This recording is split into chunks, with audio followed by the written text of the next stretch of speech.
Hoje eu tive muita alegria estar mais uma vez aqui para trazer a palavra de Deus para o coração de vocês que vieram buscar mais uma vez a presença do Senhor. Agradeço ao meu pastor presidente, pastor Paulo, pelo convite, pela confiança de ser mais uma vez porta-voz da palavra de Deus. Sem mais demora, estou deixando sobre os seus pés, abre suas Bíblias no livro de João, capítulo 11.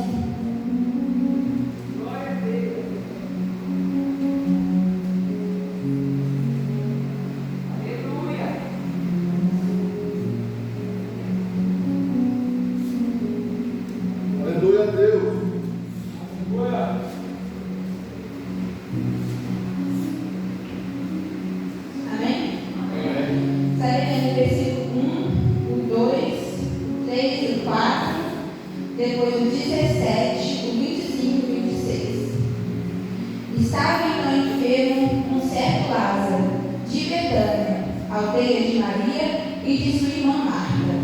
E Maria era aquela que tinha ungido o Senhor com unguento e tinha enxugado os pés com seus cabelos, cujo irmão Lázaro estava enfermo.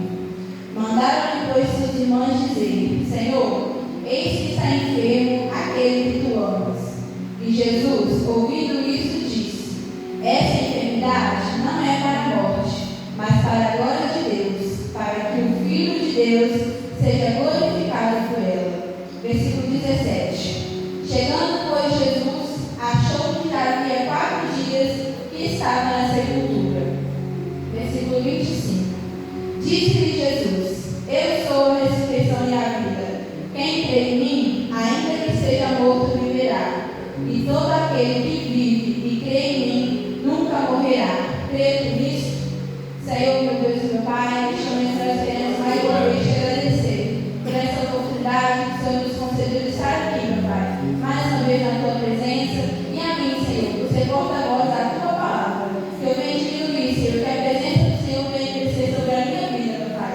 É tudo que eu te peço e te agradeço, para a honra e glória do teu santo nome. Amém. Podemos assentar. Podemos ver no capítulo 11 de João, é a história de Lázaro, né? O qual ficou enfermo, e eles tinham 2 irmãs, Marta e Maria, ao qual, ao ficar sabendo que seu irmão estava enfermo, pediram para que fosse até Jesus chamá-lo, para que ele pudesse fazer alguma coisa. E só que Jesus ficou 2 dias.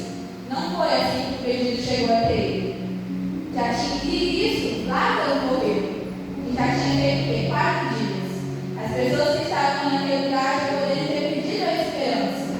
Mas a Bíblia diz que muitas daquelas pessoas que estavam ali já não criam mais. Porque hoje você se deparar com uma morte, você pensa: não tem mais jeito, morreu e acabou. Mas Deus que nós servimos, Ele é um Deus do impossível. A morte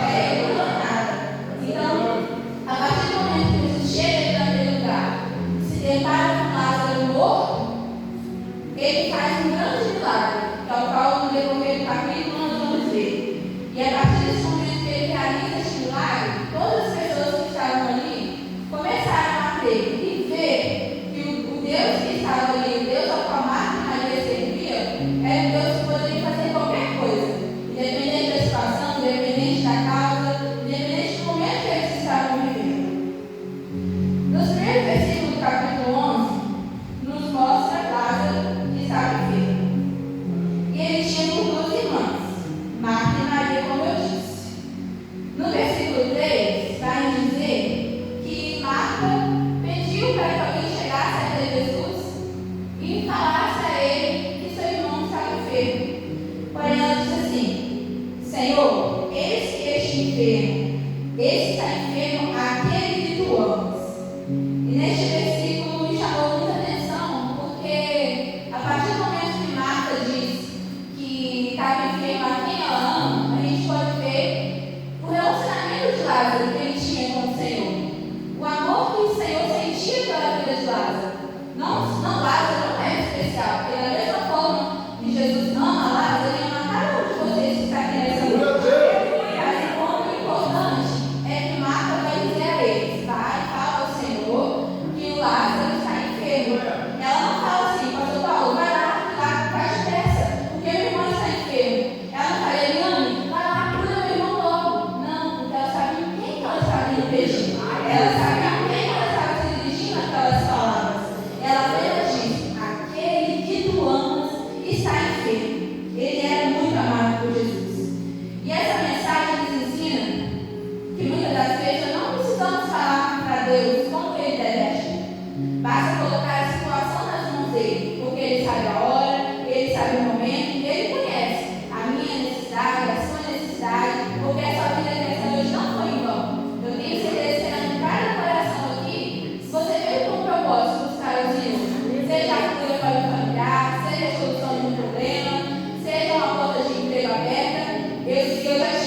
mas eu tenho certeza que Deus já está satisfeito, porque diante de um tempo chuvoso, diante às vezes de um frio, diante às vezes de uma dificuldade, você escolheu estar onde? Aos pés de Jesus, aos pés daquele que tem a solução para a sua vida.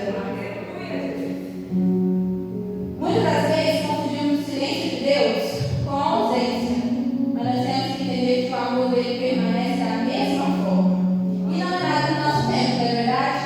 Quem der a esposa fala: Senhor, abre essa porta de emprego para mim hoje, porque hoje eu estou passando necessidade.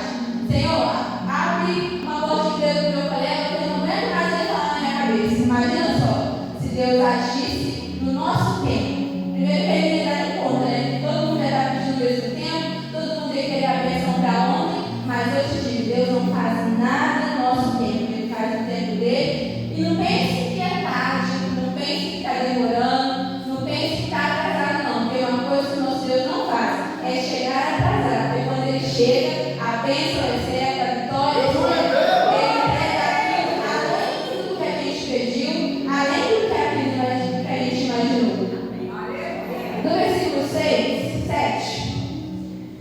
no versículo 6 aí, por favor.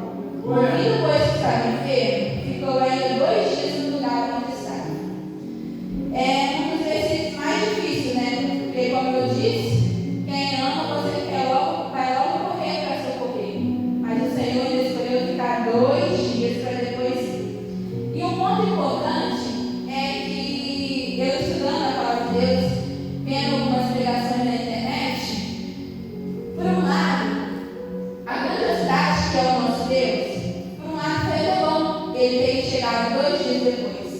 Porque se ele chegasse no momento que Marta tinha convidado ele para estar ali, ele curaria apenas o enfermo.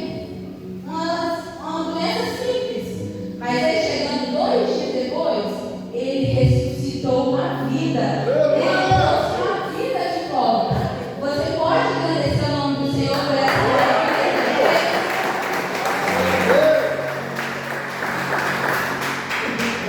E eu digo que a demora de Deus, nós que somos humanos, né, ansiosos, achando que Deus está demorando, muitas das vezes essa demora aumenta o tamanho do nosso testemunho.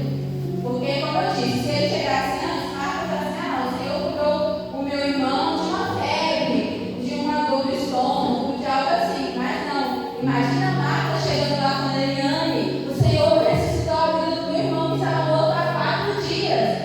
Dá mais um compacto, não dá? E a grandiosidade do Senhor só faz o quê?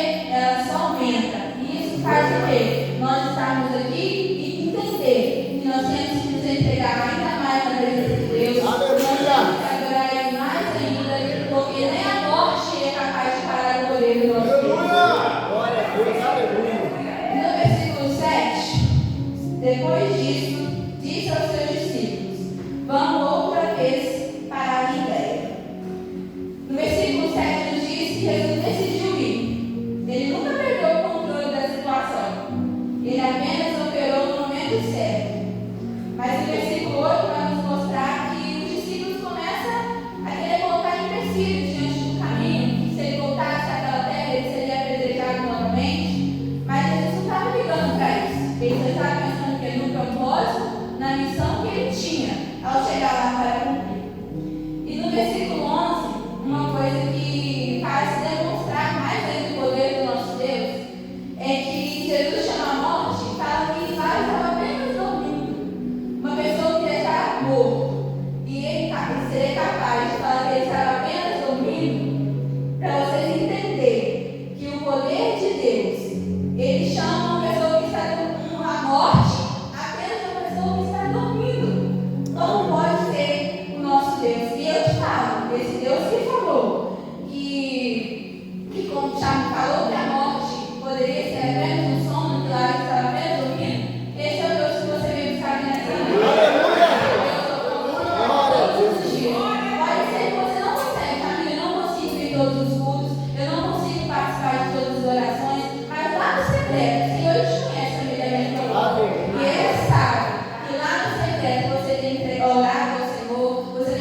E aquilo ficou na nossa cabeça, eu e meu pai preocupado, ligando para minha irmã, ligando para as irmãs dela, para a gente ver o que a gente fazia. Minha mãe foi no médico, o médico falou que não tinha nada. Poderia ser um escape só, que é o álcool que estava dentro dela que saiu. A gente ficou tranquilo, se o médico que entende disse que não é nada, vamos descansar. E foi passando o tempo, foi passando o tempo. Minha mãe começou a sentir muita dor na barriga, na região da barriga, reclamando. Eu falei, pai, isso não está normal. A gente vai ter que levar minha mãe no médico, vamos ver o que vai ser. A gente é humano, né? A gente crê no Senhor, crê que Ele pode ajudar, mas por sermos humanos, a gente já fica com aquele receio. Ah, meu Deus, será que vai dar alguma coisa? Será que vai ser coisa grave? Será que vai ser coisa simples? E o médico passou por vários exames da minha mãe, ultrassom, tomografia, muitas coisas. E um desses exames deu que minha mãe estava com câncer no endométrio. E a partir do momento que a gente ficou sabendo essa notícia, o mundo entrou no sabor, a gente não era mais ninguém, e a gente sabe que essa doença é uma doença muito forte. E quando ela vem, é só Deus para ter misericórdia. Então a gente ficou muito apreensivo, ficou muito com medo, redobrando as orações, criamos um grupo no WhatsApp da família pedindo oração, e o coração apertado. E a médica disse que minha mãe precisaria passar por uma cirurgia, que infelizmente teria que retirar, porque a situação que estava ali, se deixasse, poderia só ir agravando cada vez mais. E nisso, pelo SUS, se demorasse, a gente esperava que poderia piorar. A gente sabe, né, o SUS às vezes nem tudo sai da forma que a gente quer. E então a gente procurou o particular. Só que o particular muito caro. A gente falou, gente, onde a gente vai arrancar esse dinheiro para minha mãe realizar essa cirurgia? Mas graças a Deus o Senhor usou pessoas que foram em casa, abençoou, e a minha mãe conseguiu passar por essas cirurgias. A recuperação foi boa, foi tudo tranquilo, só que mesmo retirando, a gente ainda fica com aquele receio. Porque a gente sabe que a partir do momento que o câncer está ali dentro do corpo da gente sabe que se ele está ali, ele pode ter passado para o estômago, pode ter passado para o fígado, pode ter passado para outros órgãos. E a gente ficou apreensivo, a gente estava médica, tirou aquela parte ali do endométrio, mas a gente não sabe se ele pode ter espalhado ou se ele ficou só naquilo ali mesmo. E minha mãe voltou para casa para recuperar. Foi recuperando, a médica foi entrando em contato com ela para saber como que ela estava. E foi mês passado, retrasado, se eu não me engano, a médica dela pediu para ela retornar no médico, porque ela precisava fazer uma tomografia e conversar com o médico que faz a hemodiálise. A partir do momento que ele falou isso, a gente já ficou desesperado. Porque a gente sabe, né, que a hemodiálise é um passo bem na frente para quem já está com câncer bem avançado. A gente falou, meu Deus, será que a cirurgia não resolveu? Aí o médico, minha mãe foi, chegou o dia da consulta, ela chegou lá, ficou lá na recepção esperando ele chamar para ela entrar. Minha irmã foi junto com ela, esse dia eu estava trabalhando. Minha mãe entrou dentro da sala do médico, aí o médico sentou e falou, você é a Ana Cruz? Ela, sim, sou eu mesmo. Ele falou assim, aqui, você tinha uma tomografia marcada para hoje, não é mesmo? Ela falou assim, sim, ela estava marcada para 2h30. Eu falei, não, mas você não vai fazer tomografia hoje não. Minha mãe já começou a dizer, mas vocês me ligaram, confirmei que eu conseguiria vir para fazer a tomografia, e mesmo assim não vai fazer? Ele, não, você vai conversar com o médico que faz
parte. Não perca a fé e não perca a confiança no Senhor. Ele chega no momento certo.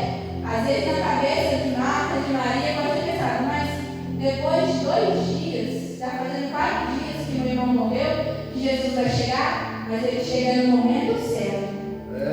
E os versículos abaixo nos mostram que Betânia era uma cidade bem próxima de Jerusalém. E nisso, por ser bem próxima, muitas pessoas, quando ficaram sabendo do que aconteceu, do ocorrido, foram lá para socorrer, para lamentar Marta e Maria. E isso nos mostra que quanto maior é o número de testemunhas, maior será o impacto do milagre. Porque da mesma forma que muitas pessoas podem pensar assim, mas Lázaro está morto, já não teve mais jeito, o dono da vida chegou no lugar, e elas podem ter pensado assim, mas imagina a multidão que estava lá para esperar esse milagre acontecer, quando Jesus traz a vida a Lázaro, imagina a reação delas. Nossa, Iago, Jesus ressuscitou a Lázaro, o impacto é muito maior. Então não se preocupe se tem muitas pessoas ao seu lado, tem muitas pessoas olhando, observando você. É essas pessoas mesmo que estão ao seu redor, que estão ao seu lado, que vão te ajudar a contar o seu testemunho lá na frente. Glória a Deus. E no versículo 20, nos diz assim: ouvindo, pois, Marta que Jesus vinha, saiu-lhe ao encontro. Maria, porém, ficou assentada em casa. E nessa noite eu quero fazer uma pergunta para cada um de vocês que estão aqui. Quem são vocês? Vocês são Marta, que diante da situação, diante do momento difícil, vai atrás de Jesus pedir socorro? Ou que diante do momento de dificuldade, diante do momento da luta, você fica em casa? Não vou servir a Deus mais não, porque no momento que eu chamei, Ele me atendeu, no momento que eu pedi uma bênção, Ele não me abençoou, no momento que eu pedi uma cura, Ele não me curou. E essa é uma pergunta que vai ficar reflexão para cada um de vocês. Marta, no momento que ela estava passando, ela tomou iniciativa de quê? De ir encontrar o dono da vida, de encontrar aquele que ela sabia, que mesmo diante ao luto, mesmo diante à dor, ele teria algo para falar com ela, ele teria algo para fazer diante daquela situação. E neste momento, vendo que Marta ficou em casa, que nós não venhamos olhar para esse lado, e não venhamos fazer o mesmo que ela, porque diante da situação a gente sabe que é nos pés de Jesus que a gente encontra força, é nos pés de Jesus que a gente encontra alívio, é nos pés de Jesus que a gente encontra esperança. E ela ficou em casa, será que ela ficando em casa ela conseguiu alguma coisa para ajudar? Será que ela ficando em casa ela conseguiu achar alguma solução? Você que nessa noite, eu não conheço a sua vida, eu não sei o que passa em sua mente, não sei o que passa no seu coração, mas se você trouxe uma situação diante da presença do Senhor, você acha que se você tivesse ficado lá na sua casa, você iria alcançar a bênção que você vai receber aqui nessa noite? Eu tenho certeza que não, porque a gente sabe que buscando ao Senhor, que é aqui na casa do Senhor, que é diante da sua presença, que é nos pés dele, como eu disse, que a gente consegue alcançar o nosso milagre. Aleluia. No versículo 23, disse-lhe Jesus: teu irmão há de ressuscitar. Jesus faz uma promessa simples, né? Mas muito poderosa. Ele não explica como e nem quando. Ele só apenas declara: Marta, fica tranquila, que seu irmão há de ressuscitar. Mas Marta, nos versículos abaixo, a gente vai ver que ela só acreditava no futuro. Para ela, o mundo dela ia ressuscitar o quê? Lá no último dia, quando Jesus voltasse, que os mortos ressuscitariam. Mas ela não estava ligada em quem estava ali na frente dela, quem estava falando com ela. E que o milagre que o Jesus quis dizer é que iria acontecer naquele momento ali.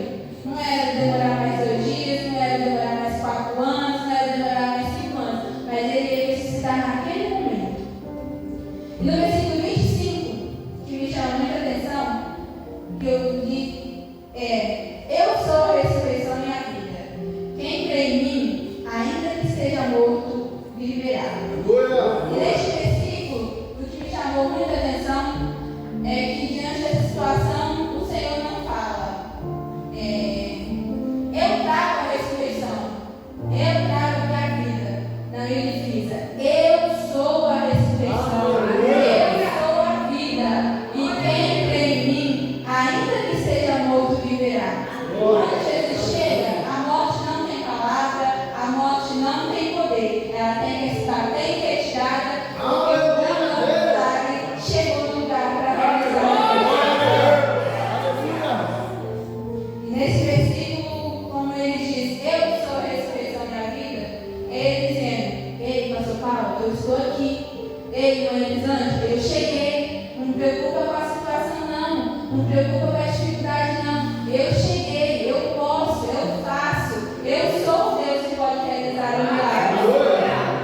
Jesus já sabia onde que Lázaro estava. Por que ele perguntou?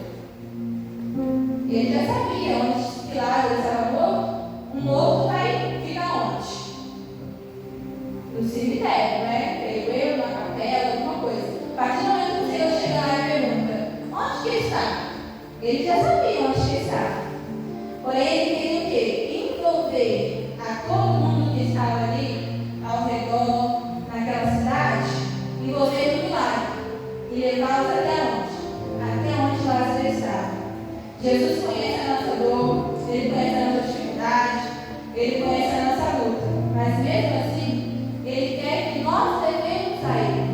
Se você está com uma dificuldade, com um problema, Ele já conhece o seu coração, Ele já conhece o seu sentimento. Porém, Ele ainda quer que você chegue a Ele e fale: Senhor, eu estou sentindo isso, me ajuda, me fortalece, abre essa porta de emprego. Ele quer que você chegue a Ele. E Deus pergunta nessa noite: aonde está o seu sono? Aonde está doendo? E eu digo para você que a partir do momento que você fez essa pergunta para você mesmo, fica tranquilo. Porque assim como o Senhor disse: eu estou indo lá para resolver essa situação, eu estou indo lá para ressuscitar Lázaro, Ele está falando com você nessa noite: se preocupa não, eu estou indo lá. Não se preocupa não, eu estou aqui. Eu estou contigo, eu estou do seu lado, independente da situação, independente da circunstância. O versículo 37 vai nos dizer: e alguns lhe disseram: não podia ele, que abriu os olhos ao cego, fazer também com que este não morresse?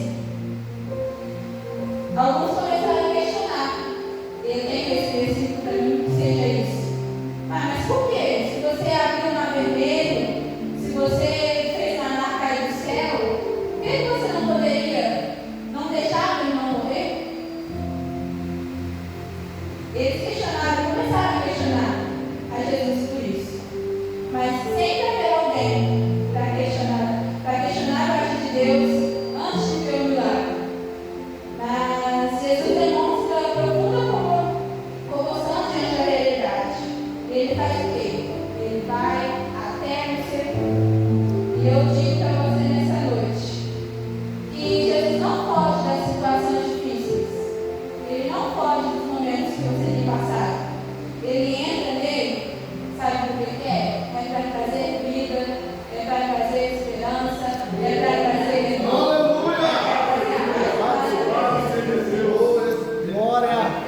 E o momento, o versículo que mais mexe comigo, que é no versículo 39.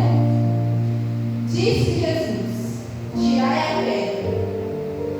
Antes do milagre, podemos ver aqui que Jesus poderia deixar a pedra lá no lugar e falar assim: Lázaro, sai para fora. Simples. Mas ele pediu o quê? Pediu para que tirassem a pedra. E Marta responde, né? Senhor, já cheira mal, porque já é de 4 dias.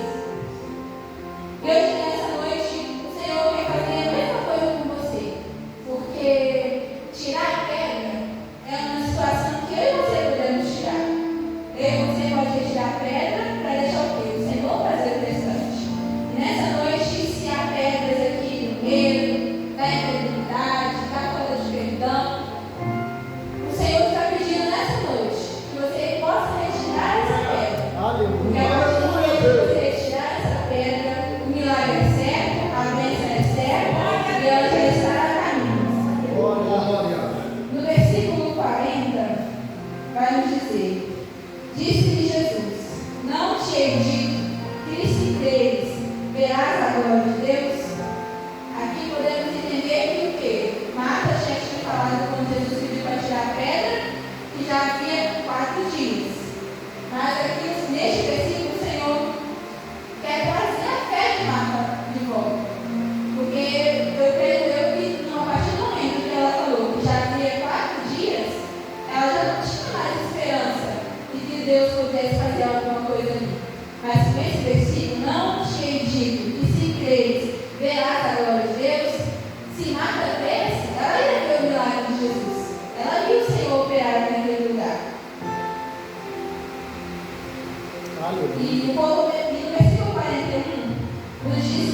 meu melhor amigo.